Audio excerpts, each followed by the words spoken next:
उत्तर प्रदेश, जहां पर पहले चरण में 8 सीटों पर मतदान होना है, जिसके लिए नामांकन आज से शुरू हो गया। लेकिन अखिलेश यादव, राहुल गांधी, प्रियंका गांधी के यूपी से चुनाव लड़ने पर अब तक सस्पेंस जारी है। वहीं कांग्रेस ने यूपी के लिए अब तक कोई लिस्ट जारी नहीं की है। इस बीच बीजेपी में भी मुश्किलें कम नहीं है, जहां बाकी बची सीटों को लेकर माथापच्ची चल रही है। पीलीभीत से वरुण गांधी और सुल्तानपुर से मेनका गांधी की सीट अब तक तय नहीं हो पाई है, जिस पर सभी की निगाह टिकी हुई है।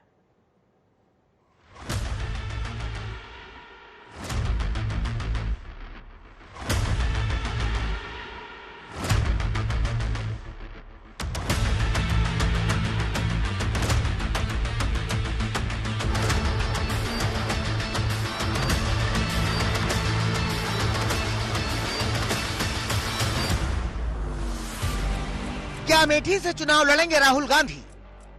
क्या प्रियंका करेंगी सक्रिय सियासत में डेब्यू? रायबरेली से कौन होगा कांग्रेस का प्रत्याशी? क्या अखिलेश यादव चुनावी मैदान में उतरेंगे? क्या वरुण गांधी और मेनका गांधी का पत्ता कटने वाला है?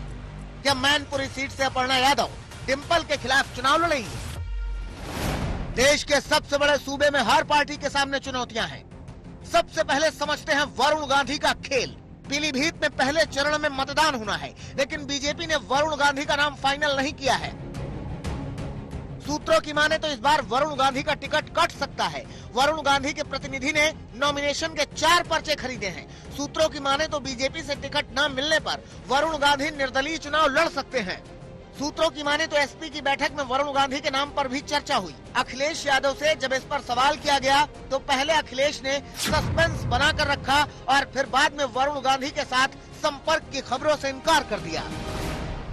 दूसरी पार्टी का मैं क्या जानूं, किसकी टिकट मिल रही है, किसकी कट रही है। सर, बिहार में मोदी का हमारा संगठन तय करेगा कि क्या निर्णय लेना है उसको। सूत्रों की माने तो मेनका गांधी ने साफ किया है कि पहले वरुण का टिकट फाइनल किया जाए, इसके बाद वो चुनाव लड़ने का फैसला करेंगी। अगर बीजेपी दोनों में से एक को टिकट देना चाहती है तो वरुण गांधी को टिकट दे। सूत्रों की माने तो सुल्तानपुर से मेनका गांधी का टिकट कट सकता है। यहाँ समाजवादी पार्टी के बागी विधायक मनोज पांडे चुनाव लड़ सकते हैं। इतना ही नहीं, विवादों में घिरे ब्रजभूषण का भी टिकट बीजेपी काट सकती है, जिनकी जगह ब्रजभूषण की पत्नी या बेटे को टिकट मिल सकता है। बीजेपी ने यूपी के 51 सीटों पर प्रत्याशियों का ऐलान कर दिया है, जबकि 24 सीटों पर ऐलान बाकी है। सूत्रों की माने तो बीजेपी में इन 24 मुश्किल सीटों को लेकर माथापच्ची का दौर जारी है। वहीं विपक्ष में भी यूपी की सीटों को लेकर जबरदस्त उहापोह की स्थिति बनी हुई है। यूपी में विपक्ष का कोई भी बड़ा चेहरा चुनावी मैदान में अब तक नहीं उतरा है। रायबरेली और अमेठी को लेकर अटकलों का बाजार गर्म है। सोनिया पहले ही राज्यसभा से संसद जाने का रास्ता चुन चुकी हैं। ऐसे में प्रियंका और राहुल गांधी को लेकर कांग्रेस ने अब तक तस्वीर साफ नहीं की है। यूपी की 8 सीटों पर नामांकन आज से शुरू हो गया है, लेकिन अब तक यूपी को लेकर कांग्रेस ने एक भी लिस्ट जारी नहीं की है। यहाँ सबकी नजरें रायबरेली और अमेठी पर टिकी हुई हैं। उधर अखिलेश यादव यूपी को लेकर 4 लिस्ट जारी कर चुके हैं, लेकिन अब तक उन्होंने साफ नहीं किया है कि वो इस बार लोकसभा चुनाव के मैदान में उतरेंगे या नहीं, क्योंकि समाजवादी पार्टी ने अपनी सारी मजबूत सीटों पर प्रत्याशियों का ऐलान कर दिया है। उम्मीद लगाई जा रही थी कि अखिलेश आजमगढ़ से चुनाव लड़ सकते हैं, लेकिन आजमगढ़ से धर्मेंद्र यादव के नाम का ऐलान हो गया, जिसके बाद अब कन्नौज सीट बचती है। लेकिन ये सीट इस वक्त बीजेपी के पास है, जहां से पिछले चुनाव में डिंपल यादव चुनाव हार गई थी। ऐसे में सवाल ये है कि क्या टक्कर वाली सीट से अखिलेश चुनाव लड़ेंगे? इसके अलावा मैनपुरी सीट पर अपर्णा यादव के डिंपल यादव के खिलाफ चुनाव लड़ने की अटकलें हैं। वहीं आजम खां के गढ़ रामपुर में भी एसपी और बीएसपी ने अपने प्रत्याशियों का ऐलान नहीं किया है, जबकि इस सीट पर भी पहले चरण में मतदान होना है। इसके अलावा नगीना सीट से एसपी ने प्रत्याशी का ऐलान कर दिया है। ऐसे में चंद्रशेखर को लेकर भी सस्पेंस जारी है। नेताजी की कर्मभूमि रही है मैनपुरी, और जितने भी लोग हैं वो नेताजी के प्रति पूरी तरह समर्पित हैं, और नेताजी का उनके साथ बहुत ही भावात्मक रिश्ता रहा है और परिवार की तरह उन्होंने माना है। और मैनपुरी भी हमेशा से पूरी समाजवादी जो हमारा परिवार है वो हम पूरे परिवार की तरह ही रहते हैं।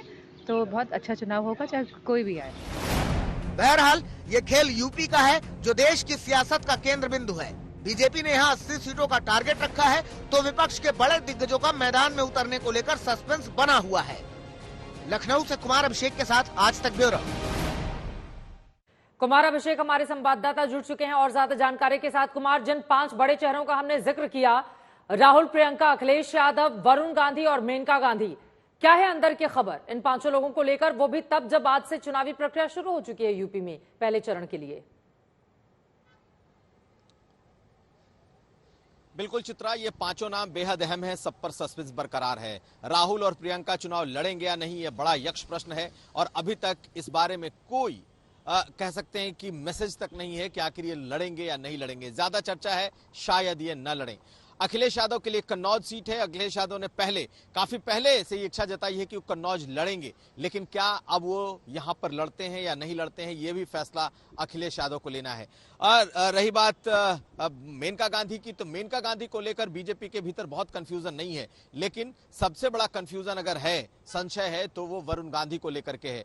वरुण गांधी को बीजेपी टिकट नहीं देगी, इसकी बहुत ज्यादा गुंजाइश बनी हुई है, क्योंकि बीजेपी का जो प्रदेश नेतृत्व है, चाहे वो सरकार में बैठे लोग हों या फिर संगठन में, सभी ने इसका विरोध किया है कि 5 साल तक वरुण गांधी एक तरीके से विपक्ष की भूमिका में रहे हैं, पीलीभीत में रहे हैं, कहीं पार्टी बैनर पोस्टर का उन्होंने इस्तेमाल नहीं किया, सरकार के नीतियों के खिलाफ बोलते रहे, इसलिए उन्हें टिकट नहीं मिलना चाहिए। लेकिन ये अब डिस्क्रिशन प्रधानमंत्री और गृह मंत्री पर छोड़ा हुआ है कि क्या उन्हें टिकट मिलता है या नहीं मिलता है। इसे वरुण गांधी ने भी भांप लिया है और यही वजह है कि उन्होंने 4 पर्चे खरीद लिए हैं और बहुत मुमकिन है कि वो, अगर बीजेपी उन्हें टिकट नहीं देती तो वो निर्दलीय चुनाव लड़े और उन्हें सपा का समर्थन मिले। एक और बात अहम है चित्रा, वो ये कि समाजवादी पार्टी के भीतर एक तरीके से ब्रेनस्टॉर्मिंग सेशन इस पर हो चुका है। अखिलेश यादव ने कल पीलीभीत के अपने तमाम जो संगठन के लोग हैं उन्हें बुलाकर मीटिंग की थी और उन सभी लोगों का कहना है कि इसी पर सबसे ज्यादा चर्चा हुई और उनका कहना है कि अगर बीजेपी नहीं उन्हें टिकट देती तो सपा उन्हें जिताएगी। क्या आपने